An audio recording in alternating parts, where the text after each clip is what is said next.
and it was to Loupanji in that very first week. A 2-1 victory. Ewiz and Pekka were banned that time. Decks that players have been turning to, even more recent than last week's CCGS.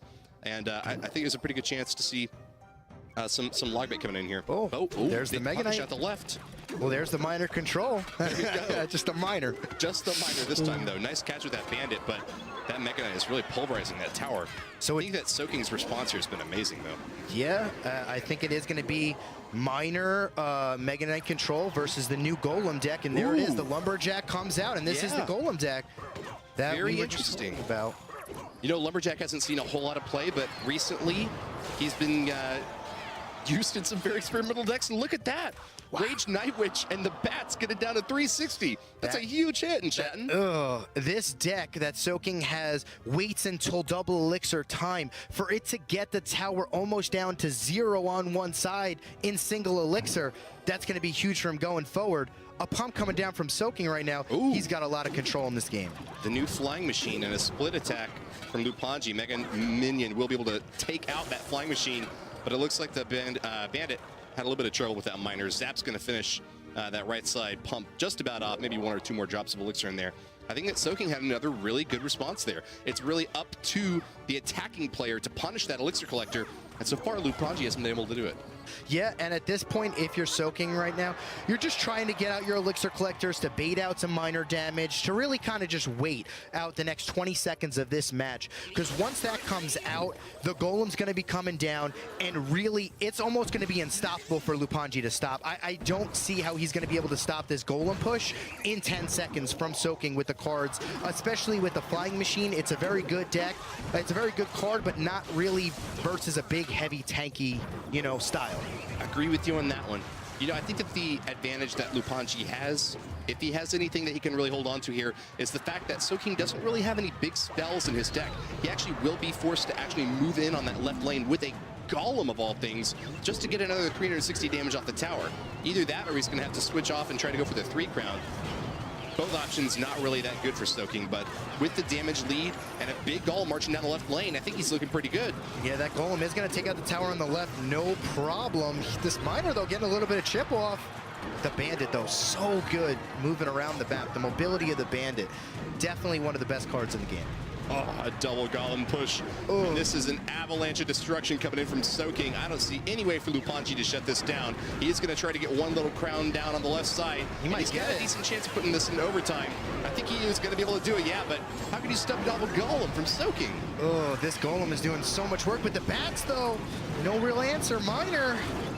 Mega Knight getting no counter absolutely at all on the King Tower. I mean, this isn't over yet. Bandit! Oh, man. Oh, but that King Tower. Loupanji really tried to punish there, but I think that the Golemites eventually are going to get the work done up here on top. They're a little bit slow, but down to 144 on the top. Just like King doesn't have a whole lot of work left to do, huh? Yeah, just like you said, though, there is no big spell. So weak. So weak. They're almost down, yep, but no big spell. Here's the punish from Loupanji, trying to move in hard. Nice miner catches the Bandit. Oh, barely holding on. I don't think he can stop this Golem, though. No, he's got to go for the tower or something. It's not. Loupanji went for the kill and an admirable effort at that, but even death damage from this Golem will be enough to finish that right side tower off, and there you go, that's what happened. That's a whole lot of health on a whole lot of Golem. Woof. Yeah, when that thing explodes, there's a lot. Those more than one. Heavy bodies you love in chatting. But dominated. Soking, the winner of the Golem marching up at you. You have to have a ton of damage to be able to dish out against it in a very short amount of time. With no Pekka in the game, it seems like Soking is just doing the better job of playing this ban system, and that definitely gave him a good advantage here. Loupanji's going to go for a mid-range push here, though. He's using Giant. One of your favorite cards, Jen? Yeah, Giant. One of the cards that used to be, you know, the best in the game, but oh no, Giant Minion Horde gonna clean up this push, and it looks like we're gonna have a Golem again here. Golem versus Giant. If you are the Giant player, it is not going to be a fun time for you. But here's the thing, Loupanji does have a Minion Horde. There's not really many answers to clear out a Minion Horde and minions if he has the double minion variant of this deck. So Loupanji, that is what he does have. So Soking has got to find a way in this matchup to utilize the Zap with the Ice Spirit in order to take out these minion hordes. Otherwise, it's going to be a long day because these minion hordes are going to get a lot of value every single time Loupanji plays them. We're hearkening back to Rumham's Doomsday Machine theory. Basically, the side that can create the bigger push is going to win in the long run. Golem pushes are definitely bigger than giant pushes. And with the Lumberjack chopping this left side up, it's looking like Loupanji is running out of steam here. I don't know. Actually, Soking's defense is not really holding up. Great fireball. That's going to be quite a bit of damage off the left lane. Over 1,000 dealt by Loupanji. Yeah, the best thing is Miner plus Fireball are going to continue to shut down these pumps every single time he wants to play it. And now Soking is left with the decision, do I pump in the bottom right, have the Miner potentially kill my entire pump, or do I pump in the middle, giving him Fireball value? There it is. Going to pump in the middle right there. You actually cannot Fireball the left side tower and that pump at the same time. But not putting it behind the King Tower means it's a little bit more difficult for the Miner to get there. Yeah, Miner gonna chip it down though. He's going after it, and Soking's got no defense for that Miner. Great elixir advantage for Loupanji here. Bandit. Oh. Almost dashes onto the tower, but Soking, with a clutch defense at the last second there, is still trying to pump up for that elixir advantage. Yeah, he's gonna need it. Here comes a Night Witch on the left. There's a Giant as well, and this might be the push here that ends the game. Is there going to be a Miner coming out? There it is, Lumberjack. Lumberjack not catching that Miner is a great juke move by Loupanji. He's just going for damage here. He's not even worried about that pump at this point. If the game's over in 24 seconds, yeah, who cares about the elixir that you didn't even generate from the pump?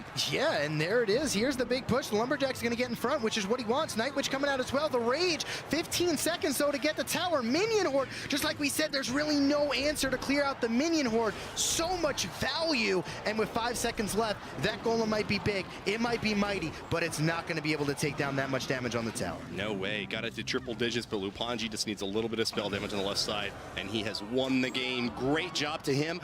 Being able to punish those elixir collectors is absolutely crucial when you're playing a lighter deck like that. Loupanji did not want to have to spend another single second in double elixir time than he absolutely had to. You know, double tank situation? I want to see Soking mix it up and play a control deck. We've seen Loupanji kind of throwing kind of mid-sized pushes at him so far, but nothing that big yet. I think if Loupanji and Soking both mix it up a little bit, it would go in Soking's favor. But no, we got another big Golem deck coming in from Soking. And the Bandit dashes left side tower, a massive punish from Loupanji. Goodness. It's going to be just like last game in Shatton. That was a huge hit at the left lane. Tower already down to half hit points. Oh, that is just not what you want to look at. There's a Golem, though. Golem Super aggressive move by Soking, and he actually gets the Golem in front of the Night Witch. A great result for him there. It's going to take a lot of work to bolt this big old guy down. Yeah, there's the Lumberjack, though, coming in on the left-hand side. The Mega Minion's not going to be enough. Is he going to get the zap down in time? Oh, my! What just happened? A clone spell from Soking, getting double value out of that Lumberjack. They're going to be raged up doubly. The Golem pulverizing the King Tower, and Loupanji is now in a lot of trouble. You know, the fact that he switched from Minion Horde and Minions to Mega Minion and Bats, I think might have been to his detriment in this matchup.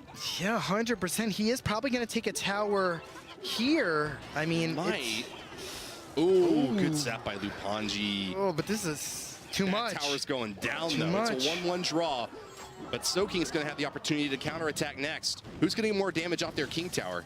Ooh, zap is kind of ugly here. I think it's going to be just about even. One more swipe from the Mega Minion does mean that Loupanji has got a damage advantage, and he's actually got 2 more drops of elixir right now. Yeah, it's going to be interesting. Ooh, is he going for the Tree Crown? Yeah, I think so. Ooh, this is risky. Yeah. This is especially running a Miner side control deck. Golem coming down on the left. This is not good. This is not a good position for Loupanji. Whoa, Mega Knight to soak some hits and give these flying critters up top a little bit more chance to hit at this Golem. Mega Minion in the back is getting some work done on that Mega Knight, and I think that was probably a pretty good move from Loupanji. He needed to be able to prevent a big, healthy Golem from marching down the left lane. He's done that by getting it way far down, but will Soking add on to this push? He's already got a Lumberjack and a Mega Knight, or a Mega Minion, excuse me. Yeah, the Lumberjack coming in. It's gonna Is it going to kill the Electro Wizard? No.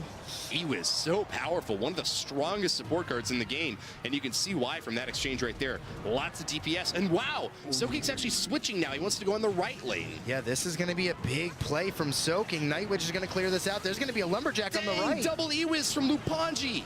Is there He's going to lose his Mega Knight support, but he's going for the King again. Oof. Just a miner in the back. Oh, Loupanji. Miner.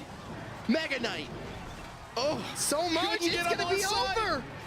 E-Wiz zaps it down, and Loupanji gets the 3 crown. Loupanji once again has defeated our leaderboard champion. A 3-1 victory in this game and a 2-1 in the match score overall.